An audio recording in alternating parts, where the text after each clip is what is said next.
અંકલેશ્વરમાં હાઈવે નજીક ટેન્કરમાંથી મૃતદેહ મળવાના કેસમાં મોટો ખુલાસો થયો છે। લૂંટના ઈરાદે ડ્રાઈવરની હત્યા કરાઈ હોવાનું એલસીબીની તપાસમાં સામે આવ્યું છે। મૃતક ડ્રાઈવરના શરીરમાં છરીથી હુમલો કરાયો હોવાના નિશાન પણ મળી આવ્યા છે।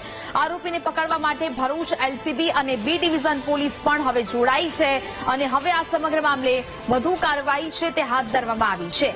અંકલેશ્વરમાં હાઈવે નજીક ટેન્કરમાંથી આ મૃતદેહ છે તે મળી આવ્યો હતો, જેને લઈને હવે પોલીસની તપાસમાં મોટો ખુલાસો થયો છે। લૂંટના ઈરાદે ડ્રાઈવરની હત્યા કરાઈ હોવાનું એલસીબીની તપાસમાં સામે આવ્યું છે। હત્યા કરીને ટેન્કરમાં આ મૃતદેહને સંતાડી દેવામાં આવ્યો હતો, જો કે હવે આ સમગ્ર મામલામાં ખુલાસો થયો છે। સંવાદદાતા ગૌરવ ફોનલાઈન પર જોડાયા છે। ગૌરવ, અંકલેશ્વરમાં હાઈવે નજીક ટેન્કરમાંથી મૃતદેહ મળવાના કેસમાં ખુલાસો થયો છે, શું વધુ વિગત?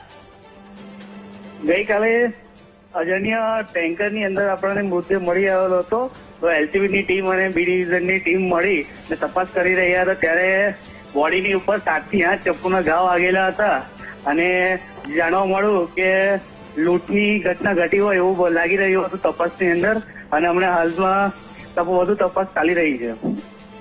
બિલકુલ, જાણકારી બદલ આપનો આભાર।